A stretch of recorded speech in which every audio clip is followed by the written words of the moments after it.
ದಕ್ಷಿಣ ಕ್ಷೇತ್ರದ ಉಪಚುನಾವಣೆಗೆ ಇನ್ನು ಕೆಲವೇ ದಿನಗಳು ಬಾಕಿ ಇದ್ದಾವೆ. ಇವತ್ತು ಒಂದಷ್ಟು ಮಹಿಳಾ ಮಣಿಗಳು ನಮ್ಮ ಜೊತೆ ಇದ್ದಾರೆ. ಅವರ ಅಭಿಪ್ರಾಯ ಏನಾಗಿದೆ ಅವ್ರನ್ನ ಕೇಳ್ತಾ ಹೋಗೋಣ.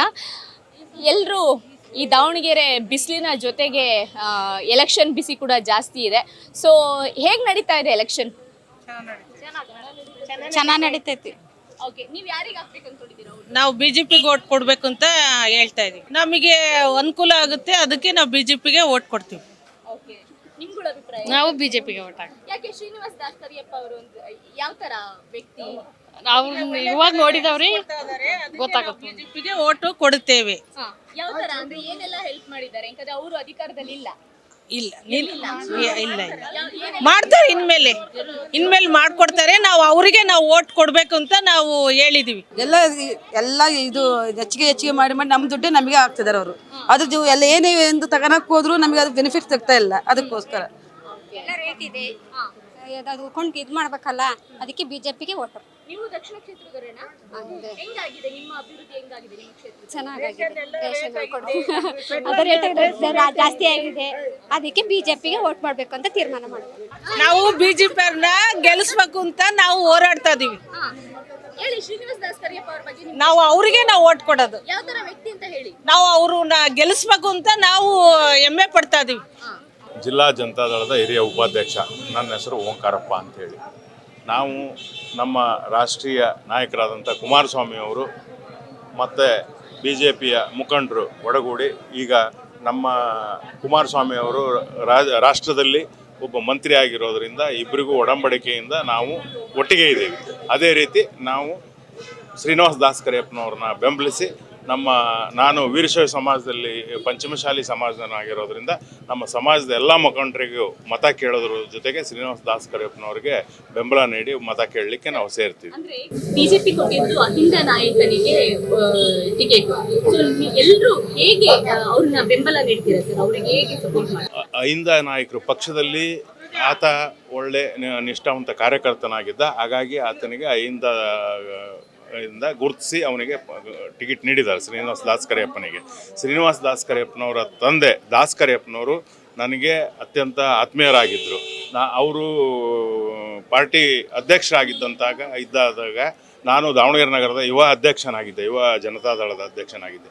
ಹಾಗಾಗಿ ಇಬ್ಬರು ಒಟ್ಟಿಗೆ ಅವ್ರ ತಂದೆಯವರು ನಾವೆಲ್ಲ ಕೆಲಸ ಮಾಡಿದ್ದೀವಿ. ಮತ್ತು ನಾವು ಸಾಕಷ್ಟು ಸಲ ಎಲ್ಲ ಕಾರ್ಯಕ್ರಮಗಳಲ್ಲಿ ಅವರು ಒಂದಾಗಿ ನಾವು ಕೆಲಸ ಮಾಡಿದ್ದೀವಿ. ಶ್ರೀನಿವಾಸ ದಾಸಕರಿಯಪ್ಪ ಯಾವತ್ತೂ ಅಹಿಂದ ರೀತಿಯಲ್ಲಿ ಇದಿಲ್ಲ. ಈಗ ಅವರು ಪಾರ್ಟ್ನರ್ ಆಗಿ ವೃತ್ತಿಯಲ್ಲಿ ನಮ್ಮ ವೀರಶೈವ ಸಮಾಜದ ಮುಖಂಡರ ಜೊತೆಗೆ ಅವರು ಇರೋದರಿಂದ ನಾವೆಲ್ಲ ವೀರಶೈವರು ಅವರಿಗೆ ಬೆಂಬಲ ನೀಡ್ತೀವಿ. ನಾವು ಅಹಿಂದ ನಾಯಕ ಅಂದ್ಕೊಂಡಿಲ್ಲ, ಬಿ ಜೆ ಪಿಯ ಒಬ್ಬ ಅಭ್ಯರ್ಥಿ ಅಂದ್ಕೊಂಡಿದ್ದೀವಿ. ಹಾಗಾಗಿ ನಾವೆಲ್ಲ ಬೆಂಬಲ ಮಾಡ್ತೀವಿ. ಸರಳತೆ ಮತ್ತು ಅವರ ತಂದೆಯವರ ಕಾಲದಿಂದಲೂ ನಾವು ಅವ್ರು ನೋಡಿದ್ದೇವೆ. ಯಾಕಂದರೆ ಅವರ ವ್ಯಕ್ತಿತ್ವನೇ ಇವತ್ತು ಅವರಿಗೆ ಈ ಮಟ್ಟದ ಬೆಂಬಲ ಸಿಗ್ತಾ ಇರೋದು. ಯಾಕಂದರೆ ಭಾಳ ಜನ ಮಾತಾಡ್ತಾ ಇದ್ದಾರೆ, ಇದು ಒಂದು ನಮ್ಮ ವೀರಶೈವರ ಸ್ಥಳ ಇದೆ, ಆದರೆ ನೀವು ಅಹಿಂದ ನಾಯಕರಿಗೆ ಯಾಕೆ ಮಾಡ್ತಾ ಇದ್ದೀರಾ ಅಂತ. ಆದರೆ ಆ ವ್ಯಕ್ತಿಯಲ್ಲಿ ಯಾವುದೇ ಜಾತಿ ಭೇದ ಇಲ್ಲ, ಸರಳತೆ ಮತ್ತು ಸೇವಾ ಮನೋಭಾವ. ಹೀಗಾಗಿ ನಮ್ಮ ವೀರಶೈವರು ಎಲ್ಲರೂ ಯಾವುದೇ ರೀತಿ ಅಂಜು ಅಳಕೆ ಇಲ್ಲದೆ ಇವರಿಗೆ ಮತ ನೀಡೋದ್ರ ಮುಖಾಂತರ ಅವರನ್ನು ಗೆಲ್ಲಿಸಿದರೆ, ಆಮೇಲೆ ಬಿ ಜೆ ಪಿ ಕೊಟ್ಟಿರೋದು 3 ಜನ MLCಗೆ ವೀರಶೈವರಿಗೆ, ಬಾಗಲಕೋಟೆಯಲ್ಲೂ ವೀರಶೈವರಿಗೆ ಕೊಟ್ಟಿದೆ. ಸಾಮಾಜಿಕ ನ್ಯಾಯಕ್ಕಾಗಿ ದಾವಣಗೆರೆ ಸ್ಥಳವನ್ನು ಅಹಿಂದ ಕೊಟ್ಟಿರೋದ್ರಿಂದ ನಾವೆಲ್ಲ ST ಕಮಿಟಿ ಕೊಟ್ಟಿರೋದ್ರಿಂದ ನಾವೆಲ್ಲ ವೀರಶೈವರು ಇವತ್ತು ಓಟಿಗಾಗಿ ವೀರಶೈವರು ಅಂತೇಳಿ ಕಾಂಗ್ರೆಸ್ನವರು ಗುರುತಿಸ್ತಾ ಇದ್ದಾರೆ. ಅದಕ್ಕೆ ಬೆಲೆ ಕೊಡದೆ ತಾವೆಲ್ಲರೂ ಶ್ರೀನಿವಾಸ ದಾಸಕರಿಯಪ್ಪ ಅವ್ರನ್ನ ಬೆಂಬಲಿಸಿದರೆ ನಮ್ಮ ಸಮಾಜದ ಜೊತೆಯಲ್ಲೇ ಅವ್ರು ಇರ್ತಾರೆ. ಅವರ ವ್ಯಾಪಾರೋತ್ಸವ ನಮ್ಮ ಸಮಾಜದ ಪಾರ್ಟ್ನರ್ ಆಗಿದ್ದಾರೆ. ಆಮೇಲೆ ಅವರ ಒಡನಾಟ, ಯಾಕಂದರೆ ಕಳೆದ 50 ವರ್ಷದಿಂದನೂ ಸಮಾಜ ಜೊತೆ ಇರೋದರಿಂದ ನಾವೆಲ್ಲರೂ ಒಗ್ಗಟ್ಟಿನಿಂದ ಅವ್ರನ್ನ ಬೆಂಬಲಿಸಿದರೆ ಮುಂದಿನ 28 ಚುನಾವಣೆಗೆ ದಿಕ್ಸೂಚಿ ಆಗುತ್ತೆ ಚುನಾವಣೆ ಅನ್ನೋದು ನಮ್ಮೆಲ್ಲ ಹಿತೈಷಿಗಳ ಆಶೆ. ಶ್ರೀನಿವಾಸ ದಾಸಕರಿಯಪ್ಪ ನನ್ನ ಆತ್ಮೀಯ ಮಿತ್ರ. ನಾವೆಲ್ಲ ಏನು ಚಡ್ಡಿ ದೋಸ್ಗಳು ಅಂತೀವಲ್ಲ, ನಮ್ಮದಿಲ್ಲೇ ಮುದ್ದಳ್ಳಿ ತೋಟ ಅಂತೇಳಿ, ಅವ್ರದ್ದಿಲ್ಲೇ 11ನೇ ಕ್ರಾಸಲ್ಲಿ ವಿನೋಬನಗರ 11ನೇ ಕ್ರಾಸಲ್ಲಿ ಅವ್ರ ಮನೆ ಇತ್ತು. ದಾಸಕರಿಯಪ್ಪ ಅವರು APMC ಮಾರ್ಕೆಟಲ್ಲಿ ಅವ್ರ ತಂದೆಯವರು ಎತ್ತಿನ ಗಾಡಿ ಹೊಡ್ಕೊಂಡು ಅವ್ರ ಜೀವನ ಸ್ಟಾರ್ಟ್ ಮಾಡಿದರು. ನಾವು ಅವತ್ತಿಂದನೂ ಅವ್ರ ಮನೇಲಿ ನಾವು ಓದೋಕೆ ಹೋಗ್ತಿದ್ವಿ. ಅವ್ರ ಅಣ್ಣ ಗಣೇಶ್ ಅಂತೇಳಿ, ನಾನು ಅವರೆಲ್ಲ ಕ್ಲಾಸ್ಮೇಟ್ಗಳು. ಅವ್ರ ಹಳೆಯ ಮಂಜುನಾಥ್ ಅಂತ ಇದ್ದರು, ಅವ್ರ ಮನೇಲಿ ನಾವು ಓದೋಕೆ ಹೋಗ್ತಿದ್ವಿ. ಮೇಲೆ ನಮಗೆ ಒಂದು ರೂಮ್ ಕೊಟ್ಟಿದ್ದರು ಅವ್ರ ತಂದೆಯವರು. ಅಷ್ಟು ಆತ್ಮೀಯತೆ ಅವರು. ನಾವು ಜಾತಿಯಲ್ಲಿ ವೀರಶೈವಲಿಂಗಾಯತರು, ಅವರು ವಾಲ್ಮೀಕಿಗಳು. ಆದರೆ ನಮ್ಮಲ್ಲಿ ಅವಾಗಿಂದನೂ ಜಾತೀಯತೆ ಅನ್ನೋದು ಇದ್ದಿದ್ದಿಲ್ಲ. ನಮ್ಮ ತೋಟದಲ್ಲೇ ಅವರು ಯಾವಾಗಲೂ ಬಂದು ಊಟ ಮಾಡಿ ನಮ್ಮ ಮನೆಯಲ್ಲೇ ಇರ್ತಿದ್ರು. ನಾವು ಅವ್ರ ಮನೆಯಲ್ಲೇ, ನಾನು ಹೈಸ್ಕೂಲ್ 8ನೇ ಕ್ಲಾಸು 9ನೇ ಕ್ಲಾಸು 10ನೇ ಕ್ಲಾಸು ಅವ್ರ ಮನೆಯಲ್ಲೇ ಓದಿರೋದು. ನಾವು ಅವರ ಅಕ್ಕ ತಂಗಿ 3 ಜನನು ನಾವೆಲ್ಲ ಜೊತೆಗೆ ಓದೋಕೆ ಕುಂತ್ಕೊತಿದ್ವಿ. ಅಂಥ ಒಬ್ಬ ಜಾತ್ಯತೀತ ವ್ಯಕ್ತಿನ ನಮ್ಮ BJP ಇವತ್ತು ಗುರುತಿಸಿದೆ. ಅಂಥ ಒಬ್ಬ ಸಾಮಾನ್ಯ ವ್ಯಕ್ತಿನ ಗುರುತಿಸೋದ್ರಿಂದ ನಾವು ವೀರಶೈವ ಏನು ಲಿಂಗಾಯತರುಗಳೆಲ್ಲ ಇವತ್ತು ಬಹು ದೊಡ್ಡ ಒಂದು ಬೆಂಬಲಕ್ಕಾಗಿ ಅವನಿಗೆ ನಿಂತ್ಕೊಂಡಿದ್ದೀವಿ. ಕಳೆದ ಸಾಲಿನಲ್ಲಿ ನಮ್ಮ ಸಮಾಜದ ಅಜಯ್ ಅವ್ರು ನಿಂತ್ಕೊಂಡಿದ್ರು. ಆದರೆ ಇವತ್ತು ಒಂದು BJP ಅವನ ಸಾಮಾನ್ಯ ವ್ಯಕ್ತಿನ ಗುರುತಿಸೋದ್ರಿಂದ ಆ ವ್ಯಕ್ತಿನ ನಾವೆಲ್ಲರೂ ವೀರಶೈವ ಪಂಚಮಸಾಲಿ ಒಕ್ಕೂಟದಿಂದ ಅವ್ರನ್ನ ಬೆಂಬಲಿಸಿ ನಾವು ಅವ್ರನ್ನ ಈ ವರ್ಷ ಗೆಲ್ಲಿಸ್ತೀವಿ. ಈ ಒಂದು 2 ವರ್ಷದ ಏನು ಅವಧಿ ಇದೆಯಲ್ಲ, ಪಂಚಮಸಾಲಿ ಅವಧಿಯಲ್ಲಿ ನಾವು ದಾವಣಗೆರೆಯಲ್ಲಿ ಒಂದು ಗಟ್ಟಿಯಾಗಿ ಅವ್ರ ಪರ ನಿಲ್ಲಿಸಿ ಗೆಲ್ಲಿಸ್ತೀವಿ ಅಂತೇಳಿ ಈ ಮೂಲಕ ತಮಗೆ ತಿಳಿಸ್ತಾ ಇದ್ದೀವಿ. ನಾವು ಹಿಂದೆ ಶಾಮನೂರು ಶಿವಶಂಕರಪ್ಪನವರು ನಮ್ಮ ಸಮಾಜದ ಹಿರಿಯರು ಅಂತೇಳಿ ನಾವೆಲ್ಲ ಇಲ್ಲಿವರೆಗೂ ಅವರಿಗೆ ನಾವು ಬೆಂಬಲವನ್ನು ಕೊಡ್ತಾ ಇದ್ವಿ. ನಾವೆಲ್ಲ ತೀರ್ಮಾನ ಮಾಡಿದ್ವಿ, ಅವರ ನಂತರ ನಾವು ಬೇರೆಯವರಿಗೆ ಬೆಂಬಲ ಕೊಡೋಣ ಅಂತ. ಈಗ ಇಲ್ಲದ ಕಾಲಕ್ಕೆ ನಾವು ಬೇರೆ ಸಮಾಜನೂ ಬೆಳೆಸಬೇಕು, ಬೇರೆಯವ್ರಿಗೂ ಅವಕಾಶ ಸಿಗಬೇಕು ಅನ್ನೋ ಉದ್ದೇಶದಿಂದ ನಾವು ಈ ತೀರ್ಮಾನಕ್ಕೆ ಬಂದಿದ್ದೇವೆ. ಅಲ್ಲ, BJPಯಲ್ಲಿ ನಾವು ಪಕ್ಷದಲ್ಲಿ ಇರಲಿಲ್ಲ, ಯಾವುದೇ ಪಕ್ಷದಲ್ಲಿ ಇರಲಿಲ್ಲ.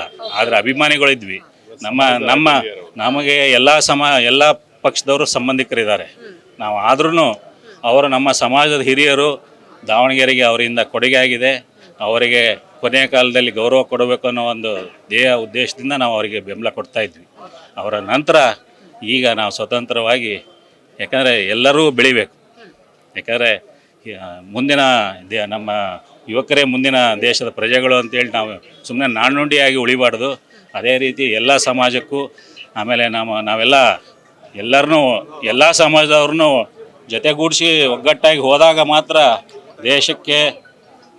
ದೇಶ ಒಂದು ಸದೃಢ ಆಗುತ್ತೆ. ಎಲ್ಲ ಸಮಾಜದವರು ನಮ್ಮವರು ಅಂತೇಳಿ ಭಾವನೆಯಿಂದ ಹೋದಾಗ ಮಾತ್ರ ದೇಶ ಸಮೃದ್ಧಿ. ಈಗ ಮೋದಿಯವರು, ಅವರ ಜಾತಿ ಯಾವುದು ಅನ್ನೋದೇ ನಮ್ಮ 140 ಕೋಟಿ ಜನಕ್ಕೂ ಗೊತ್ತಿಲ್ಲ.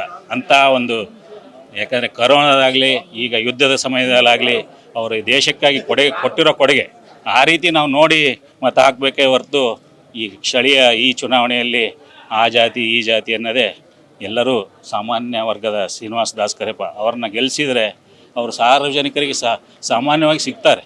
ಆ ಒಂದು ಉದ್ದೇಶ ಇಟ್ಕೊಂಡು ಎಲ್ಲರೂ ಮತ ನೀಡಿದರೆ ಒಳ್ಳೆಯದು. ಮುಂದಿನ ಚುನಾವಣೆಯಲ್ಲಿ ಉತ್ತಮ, ಇನ್ನೂ ಇಂಥ ಯುವಕರು ಸಾಮಾನ್ಯ ಜನರು ರಾಜಕೀಯಕ್ಕೆ ಬಂದು, ಯಾಕಂದ್ರೆ ಭಾಳ ಜನಕ್ಕೆ ಸೇವೆ ಮಾಡಬೇಕು ಅನ್ನೋ ಉದ್ದೇಶ ಇರುತ್ತೆ. ಆದರೆ ಅವಕಾಶಗಳಿರಲ್ಲ. ಅಂಥ ಅವಕಾಶ ಈಗ ಸಿಕ್ಕಿದೆ. ಇದನ್ನು ಸದುಪಯೋಗ ಪಡಿಸ್ಕೊಂಡು ಅವ್ರನ್ನ ಗೆಲುವಿನ ಮುಖಾಂತರ ಸಮಾಜಕ್ಕೆ ಒಂದು ಕೊಡುಗೆ ಕೊಡೋಣ ಅಂತೇಳಿ ಎಲ್ಲ ನಮ್ಮ ವೀರಶೈವ ಎಲ್ಲ ಒಳಪಂಗಡದ ಸಮಾಜ ಬಾಂಧವರಲ್ಲಿ ನಾನು ಪ್ರಾರ್ಥಿಸ್ತೇನೆ. ಶೈಕ್ಷಣಿಕ ಮತ್ತು ಅನ್ನದಾಸೋಹ ನೀಡ್ತಕ್ಕಂಥ ಸಮಾಜ ಯಾವ್ದಾದ್ರು ಇದ್ದರೆ ಅದಲ್ಲ ಅಖಿಲ ಭಾರತ ವೀರಶೈವ ಮಹಾಸಭಾ. ಅಖಿಲ ಭಾರತ ವೀರಶೈವ ಮಹಾಸಭಾದಲ್ಲಿ ಸರ್ವರಿಗೂ ಸಮಪಾಲು, ಸರ್ವರು ಸಮಬಾಳು, ಸಕಲ ಜೀವಾತ್ಮರಿಗೂ ಲೇಸನ್ನು ಬಯಸುವ ಕುಲು ಜನರು ನಾವು. ಅದಕ್ಕೆ ಇವ ಯಾರವ ಅಂದರೆ ಇವ ನಮ್ಮವ ಎನ್ನ ಕೈ ಕಾಲೇ ಕಂಬವಯ್ಯ, ಎನ್ನ ದೇವೇ ದೇಗುಲವಯ್ಯ, ಎನ್ನ ವನ್ನ ಕಳಸವಯ್ಯ ಕೂಡಲ ಸಂಗಮ ದೇವ ಅಂತೇಳಿ ಇವತ್ತು ಅಭ್ಯರ್ಥಿ ಯಾರೇ ಆಗಿರಲಿ ಇವತ್ತು ಇವ ನಮ್ಮವ ಅಂತ ಹೇಳ್ತಾ ಅಖಿಲ ಭಾರತ ವೀರಶೈವ ಮಹಾಸಭಾ ಸಮಾಜದ ವೀರಶೈವ ಲಿಂಗಾಯತ ಸಮಾಜ ಒಟ್ಟಾಗಿ ಒಂದಾಗಿ ಯಡಿಯೂರಪ್ಪರು ಕೊಟ್ಟಿರ್ತಕ್ಕಂಥ ಮಠಮಾನ್ಯಗಳಿಗೆ ಹಣ ಆಗಿರ್ಬೋದು, ಅಖಿಲ ಭಾರತ ವೀರಶೈವ ನಿಗಮ ಅಭಿವೃದ್ಧಿ ಮಾಡಿರ್ಬೋದು, ಮತ್ತು ಬಕ್ಕಪ್ಪನ ಚೌಟ್ರಿಗೆ ಆಗಿರ್ಬೋದು, ರೇಣುಕಾ ಮಂದಿರಕ್ಕಾಗಿರ್ಬೋದು, ಬಸವೇಶ್ವರ ದೇವಸ್ಥಾನಕ್ಕಾಗಿರ್ಬೋದು, ಹಲವಾರು ನಮ್ಮ ಸಮಾಜಕ್ಕೆ ನೀಡತಕ್ಕಂಥ ಕೊಡುಗೆ ಯಾವುದಾದ್ರೂ ಒಂದು ಪಾರ್ಟಿ ಲಿಂಗಾಯತರಿಗೆ ಒಲುವಾಗಿರ್ತಕ್ಕಂಥ ಪಾರ್ಟಿ ಅಂದರೆ ಅದು ಭಾರತೀಯ ಜನತಾ ಪಾರ್ಟಿ ಹೇಳ್ತೀನಿ. BC 2A ಮೀಸಲಾತಿ ಕೇಳಕ್ಕೆ ಹೋದಾಗ ಲಾಠಿ ಚಾರ್ಜ್ ಆಯಿತು ಸಮಾಜದ ಮೇಲೆ. ಅವಾಗೂ ನಾವು ಖಂಡಿಸಿದ್ವಿ, ಲಾಠಿ ಚಾರ್ಜ್ ಮಾಡಬಾರ್ದಿತ್ತು ಅಂತ. ಲಾಠಿ ಚಾರ್ಜ್ ಆಯ್ತು ನಮ್ಮ ಸಮಾಜದ ಮೇಲೆ ಸಿದ್ದರಾಮಯ್ಯ ಸರ್ಕಾರದಲ್ಲಿ. ಸಂಪೂರ್ಣವಾಗಿ ನಮ್ಮ ಸಮಾಜ ಅವರ ಬೆಂಬಲಕ್ಕೆ ನಿಲ್ಲುತ್ತೆ. ಸಂಪೂರ್ಣ ಸಹಮತ ಇದೆ. ನಮ್ಮ ವೀರಶೈವ ಲಿಂಗಾಯತ ಒಟ್ಟಾಗಿ ಒಂದಾಗಿ ನಾವು ಭಾರತೀಯ ಜನತಾ ಪಾರ್ಟಿ ಪರವಾಗಿ ಇದ್ದೀವಿ ಅಂತಂದೇಳಿ ಹೇಳಲಿಕ್ಕೆ ಇಷ್ಟಪಡ್ತೀನಿ.